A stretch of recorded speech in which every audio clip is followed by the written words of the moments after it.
Hey everyone, I'm Alex, and welcome to The Roasted Mind, the show where we enjoy some coffee, have a conversation about self-help, personal interests, and growth, and express the thoughts that can be a bit harder to discuss. So, have a seat, grab a cup of coffee, let's talk.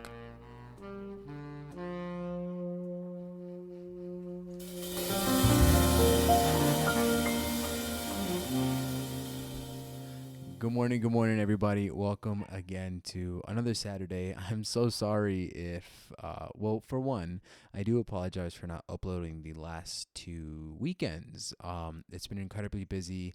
We had Thanksgiving, and then the weekend before, I had to go to St. George, Utah for a little event that we were doing. So I apologize for that. But now I'm back. I'm going to stick with the consistent upload schedule, and it's going to be good. A couple key notes. Also, I forgot the other thing I was supposed to apologize for. If you hear barking in the background, that's my dog, Luffy. I had to put him outside because he was getting a little bit rowdy. He was running around everywhere, chasing the cat. He's making the cat scream. I just think he's got a lot of energy right now, and I want to put out this episode before I'm able to take him out on a walk to expel all that energy. So just please bear with me if you do hear that in the background. A couple updates. I do want to say that I'm, figuring out more and more on how I want to present myself on social media, how I want to promote this show, everything like that. And so I'm going to be revising my strategy, quote unquote, on Instagram. I'm mostly going to be doing these kind of like a revision of the white box text that I would do.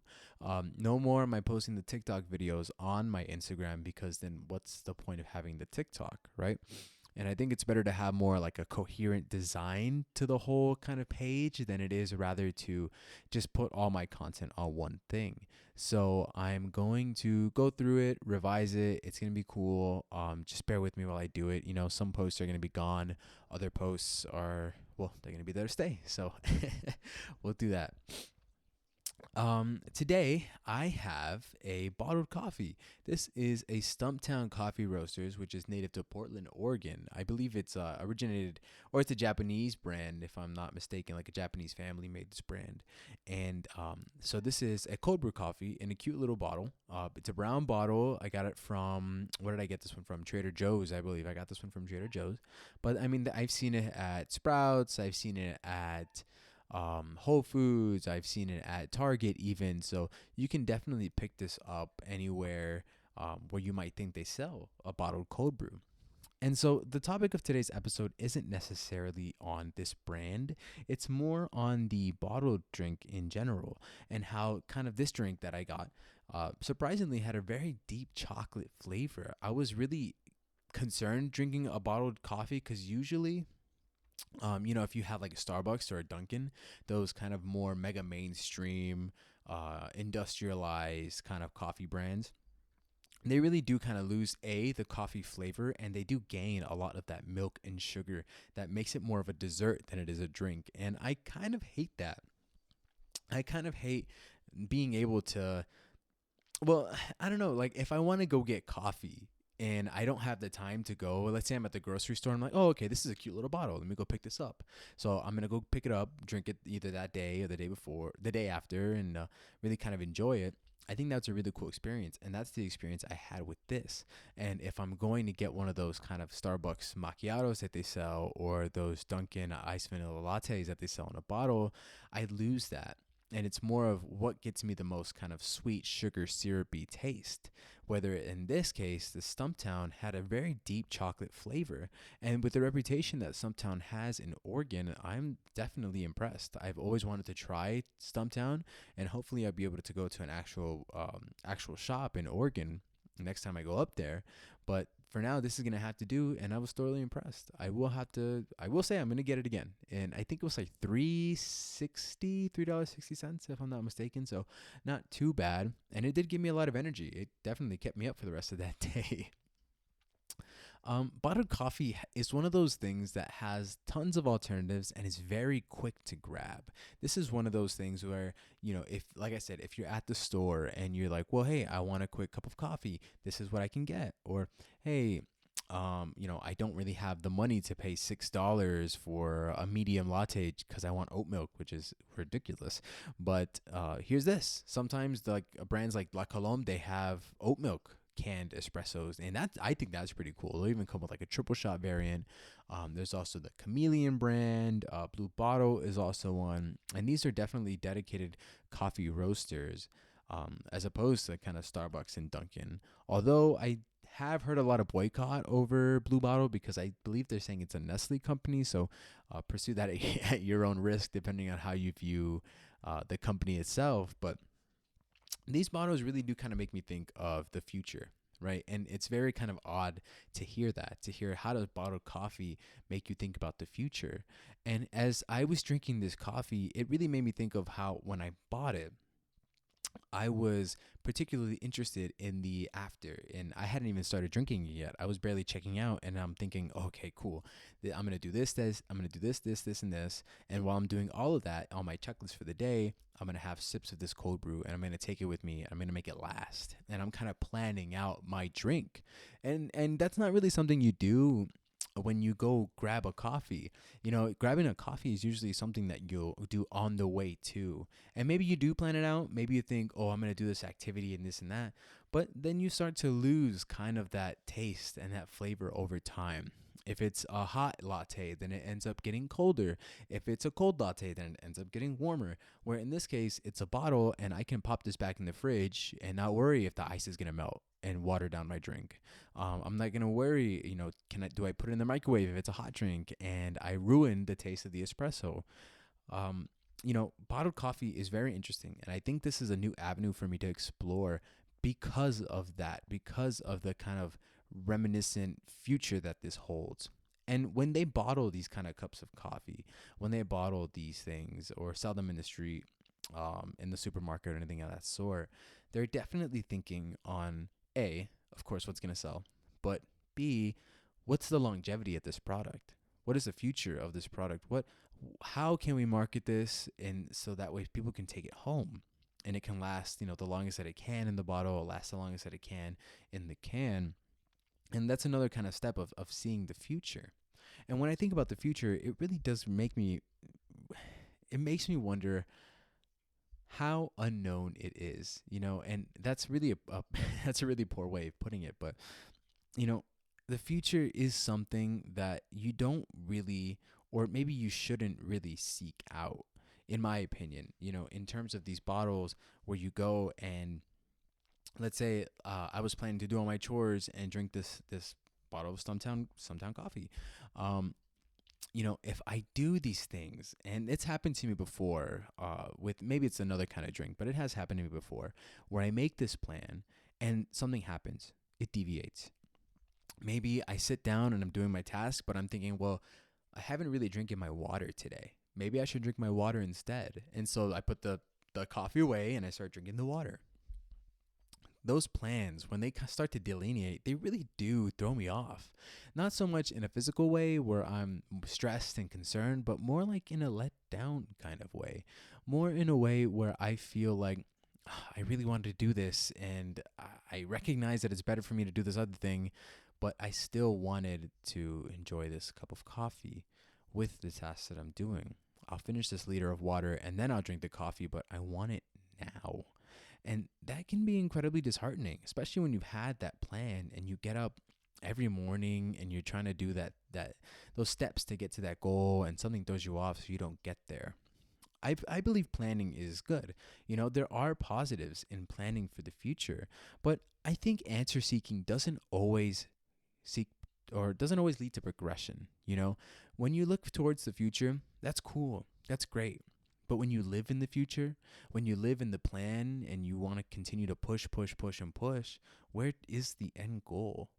Where do you say that this is where you wanted to end up, that this current present was your future? I think it's great to be able to make plans and look forward, but too much and you start to get lost. I think it's really cool to be able to look in the present. And I think it's actually a lot harder to look in the present. I think it's a lot less of a wonder and it's more of an evaluation. And I've said that word a lot on this show: evaluation, reevaluation, second thought, reconsideration, any kind of word that you want to put to it. But when you're thinking about the present and what you're doing now, what steps you're doing now to get to that quote unquote future, what's it going to take for you to get to here and this and that, then you really start to make changes. Looking at the past is good too. Looking at the past gives you that kind of sense of hindsight on what you can do differently. But the one issue with looking at the past is, what if that never happens again? What if you can ever replicate those kind of sources that got you to where you are now? It's cool to be able to evaluate it and take parts of that and make it into your own, and really deconstruct it and put one part here, another part here, and this and that. But I think it's even better to look where you're at now and actively change and actively think about what steps you're taking now to get to that point, and how really Im- how do I say this? How really important it is that your progression is progressing. That's a really, like, I'm sorry. I'm getting very tongue tied because the future is something that I'm a little uncomfortable speaking on. I'm a little uncomfortable speaking on it because I've always kind of looked towards the future. And especially with the parents that I had, um as really considerate as they've been towards my life and my future, and supportive of the decisions I've made, they've really always pushed for me to get to the future as fast as possible. And now that I'm there, I'm kind of stuck wondering what's left. At the age of 24, I don't particularly know. I want to say the next goal is to buy a house, but why is that my next goal? I want to say my next goal is to get out of Vegas, but why is that my next goal?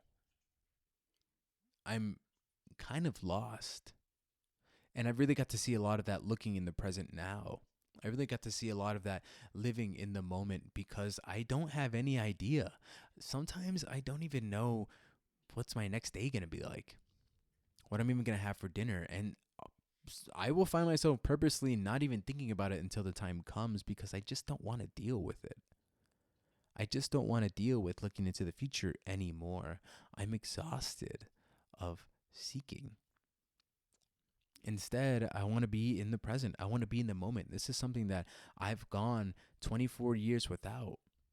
And now that I'm here, I've already gotten my degree. I've already moved out of my parents' place. I've been a nurse for over a year and a half already. I can buy this. I can do this. I'm doing these hobbies.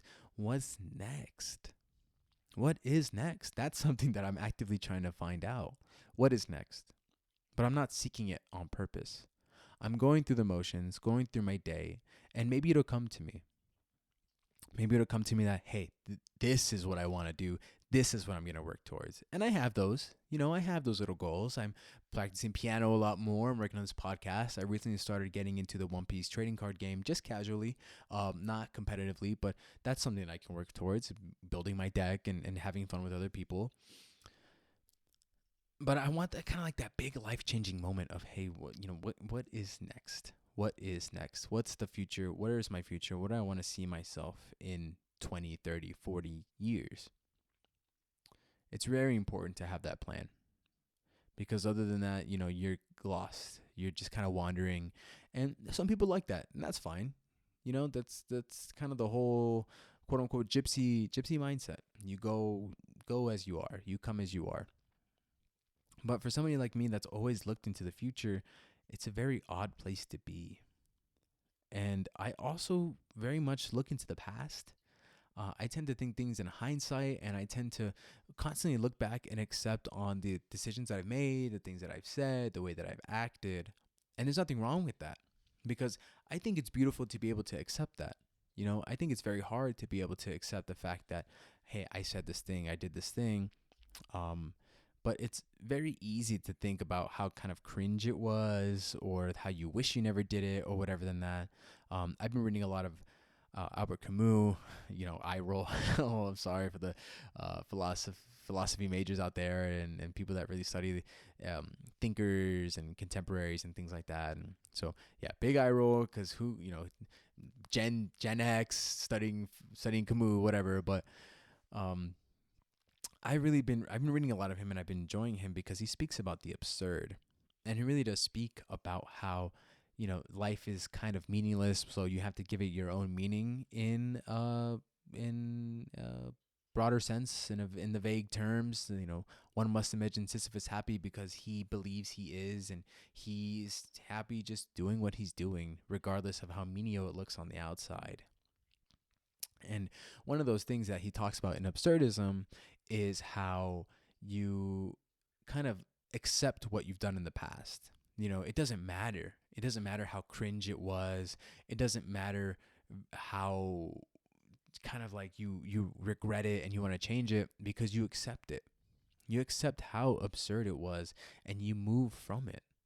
You move from it because it got you to where you are. In my interpretation of it, you move from it because it put you in your place and where you are now. And your past does tend to build up to where you are now, but I think your present is the most important thing to look out for, because that's who you are. It's not who you were. That's not who you're going to be. That's who you are. And evaluating your present, I think, is much more important than looking in hindsight or looking towards the future, than answer seeking or really trying to guide yourself into who you once were. Unfortunately, you won't get there. Unfortunately, who you were, you will never be again.